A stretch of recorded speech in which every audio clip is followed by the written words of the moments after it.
வணக்கம் நண்பர்களே, இது உங்கள் தமிழ் விஆர்எஸ் மீடியா. இன்றைக்கி இந்த வீடியோவில் எதை பற்றி தெரிஞ்சுக்கிற போகிறோம் அப்படின்னு கேட்டிங்கன்னா, நம்மளுடைய சப்ஸ்கிரைபர் கேட்டிருக்கக்கூடிய ஒரு கேள்விக்கான பதிலை தான் இந்த வீடியோலேருந்து பார்க்க போகிறோம். சார், எங்களுடைய பேருக்கு அரசு நேரடியாக இலவச வீட்டுமனை பட்டா வழங்கியிருந்தாங்க. அந்த இடத்துல நீண்ட நாட்களாக வீடு கட்டி குடியிருந்து வர்றோம். அப்படி குடியிருந்து வரக்கூடிய அந்த இடத்திற்கு ஒரு வங்கி மூலியமாகவோ அல்லது அங்கீகரிக்கப்பட்ட ஒரு நிதி நிறுவனத்தின் மூலமாகவோ அந்த இடத்துக்கு போயிட்டு நாங்கள் கடன் கேட்டோம். அந்த இடத்திற்கு கடன் கொடுக்க முடியாதுன்னு சொல்லி மறுக்கிறாங்க. ஏன் அப்படின்னு கேட்கும்போது, அந்த இடத்திற்கு பட்டா மட்டும் வைத்து எங்களால் கடன் கொடுக்க முடியாது. அந்த இடத்துக்கு உங்கள் பேரில் பத்திரம் இருந்தால் மட்டும்தான் எங்களால் அந்த இடத்துக்கு கடன் கொடுக்க முடியும் அப்படிங்கிறத சொல்லி மறுக்கிறாங்க. இப்போ நாங்கள் இலவசமாக வாங்கக்கூடிய அந்த இலவச வீட்டுமனை பட்டாவுக்கு எப்படி எங்கள் பேரில் பத்திரத்தை உருவாக்க முடியும்? அந்த பத்திரத்தை உருவாக்கணும் அப்படின்னா எங்களுக்கு என்னென்ன தகுதிகள்லாம் இருக்கணும், அந்த இடத்திற்கு தேவைப்படக்கூடிய ஆவணங்கள் என்னென்ன, இதை தெளிவாக சொல்லுங்கள் சார் அப்படின்னு சொல்லி நம்முடைய சப்ஸ்கிரைபர் ஒரு கேள்வியாக கேட்டிருக்காங்க. அதற்கான பதிலை தான் இன்றைக்கி இந்த வீடியோலேருந்து பார்க்க போகிறோம். இது வரைக்கும் நம்மளுடைய சேனலை இங்கே என்ன சப்ஸ்கிரைப் பண்ணல அப்படின்னா கண்டிப்பாக மறக்காமல் சப்ஸ்கிரைப் பண்ணிக்கோங்க. இந்த வீடியோ உங்களுக்கு பயனுள்ளதாக இருந்துச்சு அப்படின்னா உங்களுடைய நண்பர்களுக்கும் ஷேர் பண்ணிக்கோங்க. பொதுவாக அந்த சப்ஸ்கிரைபர் கேட்டிருக்கக்கூடிய அந்த கேள்வியை நீங்கள் எல்லோரும் எளிதாக புரிந்து கொள்ளக்கூடிய வகையில் இதை தற்போது ஒரு எடுத்துக்காட்டுடன் பார்ப்போம். ஏ, பி, சி இந்த மாதிரி 3 கேட்டகரி இருக்காங்க. இந்த 3 பேருக்குமே அரசு இலவசமாக கொடுத்த அந்த பட்டா மட்டும்தான் இருக்குது. அந்த பட்டாவானது இந்த 3 பேருக்கும் எப்படிலாம் வந்திருக்கு, அந்த பட்டாவை மட்டும் வைத்து இந்த 3 பேரும் சட்டப்படி பதிவுத்துறையின் கீழே ஒரு பத்திரத்தை உருவாக்கணும் அப்படின்னா எப்படி உருவாக்க முடியும்? அந்த பத்திரம் ப்ளஸ் பட்டாவை மட்டும் அடமானம் வைத்து வங்கியிலேயோ அல்லது ஒரு அங்கீகரிக்கப்பட்ட ஒரு நிதி நிறுவனத்திலேயோ எப்போதெல்லாம் இந்த இடத்துக்கு சட்டப்படி அடமான கடனை பெற முடியும் அப்படிங்கிறத பற்றி தான் இந்த வீடியோலேருந்து பார்க்க போகிறோம். எக்ஸாம்பிளுக்கு இந்த ஏ என்பவருக்கு அரசு இலவச வீட்டுமனை பட்டா வழங்கியிருக்காங்க. எந்த வருஷம் வழங்கியிருக்காங்க கேட்டிங்கன்னா 1990ஆம் ஆண்டு ஒரு 3 சென்ட் மதிப்புள்ள ஒரு இடத்த இந்த ஏ என்பவருக்கு வழங்கியிருக்காங்க. எதன் அடிப்படையில் இந்த இலவச வீட்டுமனை பட்டாவானது வழங்கப்படுகிறது அப்படின்னு கேட்டிங்கன்னா, அதாவது வீடோ அல்லது சொந்த நிலமோ எதுவுமே இல்லாத ஒரு நபருக்கு அரசு நேரடியாக இவர்களுடைய பேருக்கு இலவச வீட்டுமனை பட்டா கொடுக்குறாங்க. எதன் அடிப்படையில் கொடுக்குறாங்க அப்படின்னு கேட்டிங்கன்னா, அதாவது அரசுக்கு சொந்தமான இடத்தையோ அல்லது ஒரு தனியார் நிறுவனத்துக்கு சொந்தமான இடத்தையோ அந்த இடத்த சம்மந்தப்பட்ட அந்த மாவட்ட நிர்வாகம் நேரடியாக அந்த இடங்களை கையகப்படுத்தி அந்த இடங்களை வீட்டு மனைகளாக பிரித்து தகுதியின் அடிப்படையில் இந்த ஏ என்பவருக்கு கடந்த 1990ஆம் ஆண்டு ஒரு 3 சென்ட்டுக்கு பட்டா கொடுத்துருக்காங்க. அந்த பட்டா இடத்தை வைத்து இந்த ஏ என்பவர் அவருடைய தகுதிக்கு ஏற்ப அந்த 3 சென்ட்டில் ஒரு வீட்டை கட்டி குடியிருந்து வராரு. இந்த ஏ என்பவருக்கு எந்த தகுதியின் அடிப்படையில் இந்த பட்டா வழங்கப்பட்டிருக்குன்னு கேட்டிங்கன்னா, இந்த ஏ என்பவர் ஒரு எஸ்சி எஸ்டி வகுப்பை சேர்ந்தவராக இருக்கலாம் அல்லது ஒரு பிசி எம்பிசி வகுப்பை சேர்ந்தவராக இருக்கலாம். அவர் இந்த தகுதியின் அடிப்படையில் இவருக்கு பட்டா வழங்கப்பட்டிருக்கு. அல்லது அவர் ஒரு மாற்றுத்திறனாளியாக இருந்து அந்த தகுதியின் அடிப்படையில் வழங்கப்பட்டிருக்கலாம். அல்லது அவர் ஒரு விதவையாக இருந்து அந்த தகுதியின் அடிப்படையில் அவருக்கு வழங்கப்பட்டிருக்கலாம். அல்லது ஒரு எக்ஸ் ஆர்மியாக இருந்து அதன் அடிப்படையில் அவருக்கு வழங்கப்பட்டிருக்கலாம். இந்த தகுதியின் அடிப்படையில் தான் ஒரு இலவச வீட்டுமனை பட்டா அரசு கொடுப்பாங்க. அதன் பிறகு அந்த இடத்துல அவர் வீட்டை கட்டி குடியேறி அவருடைய அந்த நிபந்தனைக்கு உட்பட்டு தான் அந்த இடத்த 3வது நபருக்கோ அல்லது அவருடைய குடும்பம் சார்ந்த உறுப்பினருக்கோ எந்த ஒரு உரிமை மாற்றத்தையும் பண்ண முடியும்.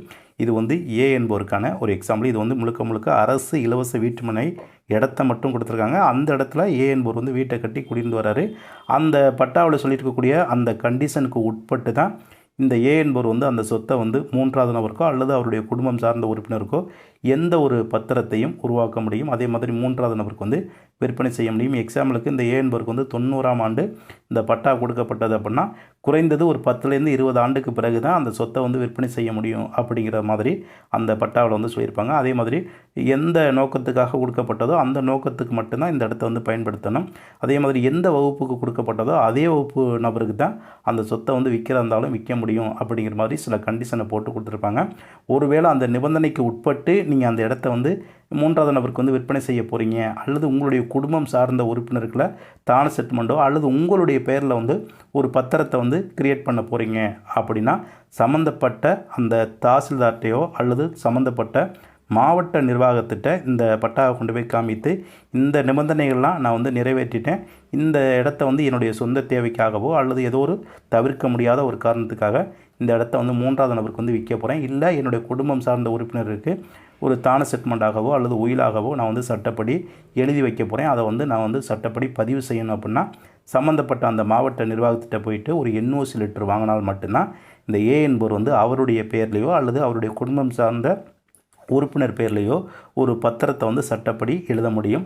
அப்படி எழுதுனதுக்கு பிறகு தான் அந்த பத்திரம் ப்ளஸ் இவர் பேரில் இருக்கக்கூடிய அந்த பட்டா வைத்து சம்மந்தப்பட்ட ஒரு அங்கீகரிக்கப்பட்ட ஒரு நிதி நிறுவனத்திலேயோ அல்லது ஒரு வங்கியில் போயிட்டு இந்த வீட்டை வந்து எக்ஸ்டெண்ட் பண்ண போகிறேன் அல்லது இந்த வீட்டை வந்து அடமானம் வைத்து என்னுடைய சொந்த தேவைக்காக கடனை வாங்க போகிறேன் அப்படின்னா அந்த மாதிரியான நேரங்களில் தான் இந்த ஏ என்பவர் வந்து ஒரு நிதியை ஒரு வங்கியில் போயிட்டு கடனை வந்து பெற முடியும்.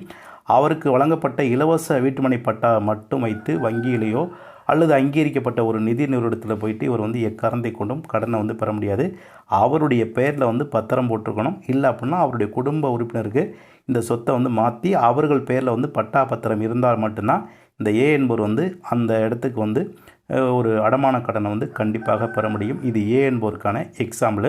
அதே மாதிரி இந்த பி என்பவருக்கு வந்து இந்த இடம் வந்து எப்படி வந்திருக்கு அப்படின்னா, அரசுக்கோ அல்லது பொதுமக்களுக்கோ எந்த ஒரு ஆட்சேபனையும் இல்லாத ஒரு இடத்துல வந்து நீண்ட நாட்களாக எக்ஸாம்பிளுக்கு ஒரு 3 சென்டில் வந்து இவர் வந்து ஒரு வீட்டை கட்டி குடியிருந்து வராரு. அப்படி குடியிருந்து வரக்கூடிய அந்த வீட்டுடைய வீட்டு வரி ரசீது, மின் இணைப்புடைய ரசீது, குடிநீர் இணைப்புடைய ரசீது, கேஸ் இணைப்புடைய ரசீது, ஆதார் கார்டு, ரேஷன் கார்டு, இந்த மாதிரியான ஆவணத்தை அடிப்படையாக கொண்டு சம்பந்தப்பட்ட மாவட்ட நிர்வாகத்திடம் இவர் வந்து ஒரு புகார் மனு ஒரு மனு கொடுத்து அந்த மனுவின் அடிப்படையில் இவருக்கு வந்து இந்த இடத்துக்கு வந்து இலவச வீட்டுமனை பட்டா வந்து கொடுத்துருக்காங்க. இது வந்து அனுபவத்தின் அடிப்படையில் இந்த பி என்பவருக்கு வந்து அரசு வந்து நேரடியாக பட்டா வந்து கொடுத்துருக்காங்க. ஃபஸ்ட்டு இவர் வந்து ஒரு இடத்துல வந்து போய் அனுபவம் பண்ணுறாரு, அனுபவத்தின் அடிப்படையில் வீட்டை கட்டுறாரு. அந்த வீடு கட்டிருக்கக்கூடிய அந்த இடம் வந்து எந்த ஒரு ஆட்சேபனையும் இல்லாத பட்சத்தில் அரசு நேரடியாக இவருடைய பேருக்கு வந்து பட்டா வந்து வழங்கியிருக்காங்க. அந்த பட்டாவில் வந்து எந்த ஒரு கண்டிஷனும் இவருக்கு வந்து கொடுத்துருக்க மாட்டாங்க. எக்ஸாம்பிளுக்கு இது வந்து கண்டிஷன் பட்டாவாக இருக்கலாம் அல்லது அசைன்மெண்ட் பட்டாவாக இருக்கலாம் இந்த ஏ என்பவர் கொடுத்தது.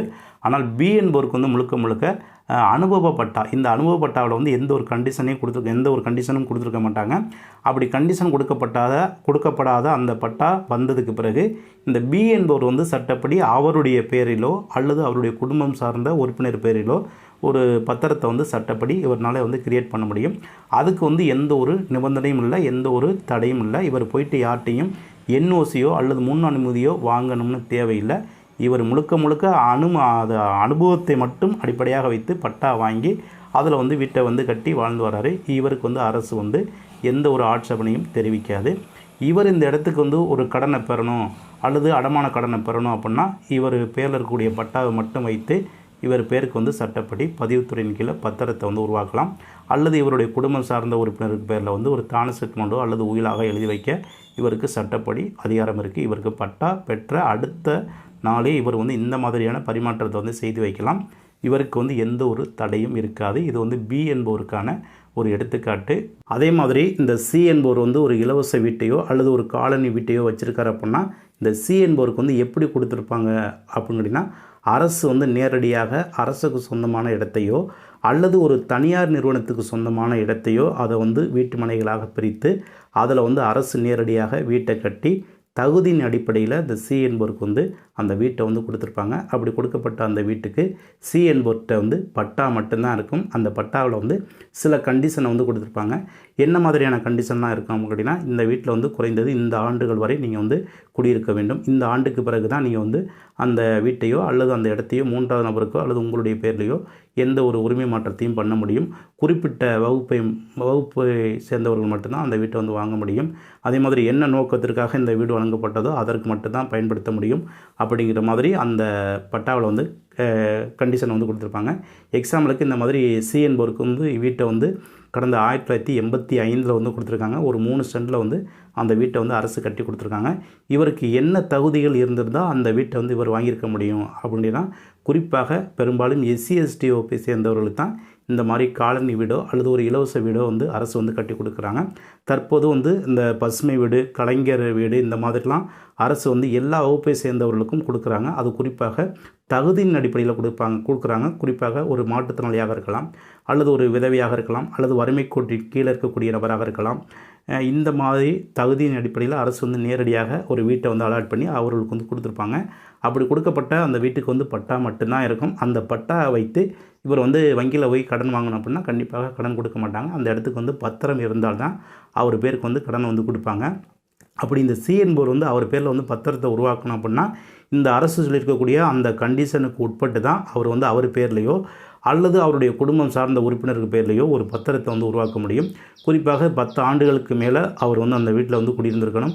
அதே மாதிரி அவர் வந்து சொல்லிக்கக்கூடிய கண்டிஷனுக்கு உட்பட்டு தான் அந்த இடத்துல வந்து அவர் குடியிருந்ததுக்கான ஆதாரங்கள் எல்லாமே எரிஞ்சு அப்படின்னா சம்மந்தப்பட்ட தாசில்தார் மூலமாகவோ அல்லது மாவட்ட நிர்வாகத்தில் போயிட்டு இந்த மாதிரி என்னுடைய கண்டிஷன் எல்லாமே நிறைவேற்றிட்டேன், நான் வந்து என்னுடைய பேரில் வந்து இந்த மாதிரி இந்த பத்திரத்தை வந்து கிரியேட் பண்ணி அதன் பிறகு இந்த இடத்துக்கு வந்து நான் வந்து ஒரு கடனை வாங்கி இந்த வீட்டை வந்து எக்ஸ்டெண்ட் பண்ண போகிறேன், அல்லது இந்த வீட்டுடைய டாக்குமெண்ட்டை அடிப்படையாக வைத்து நான் வந்து என்னுடைய சொந்த தேவைக்காக கடன் வாங்க போகிறேன் அப்படிங்கிறத சொல்லி சம்மந்தப்பட்ட அந்த நிர்வாகம் வந்து இவருக்கு வந்து என்ஓசி லெட்டர் வந்து கொடுப்பாங்க. இந்த மாதிரி இந்த பட்டா வழங்கும் போது இருந்த கண்டிஷன் எல்லாமே இந்த சி என்பவர் வந்து நிறைவேற்றிட்டார்.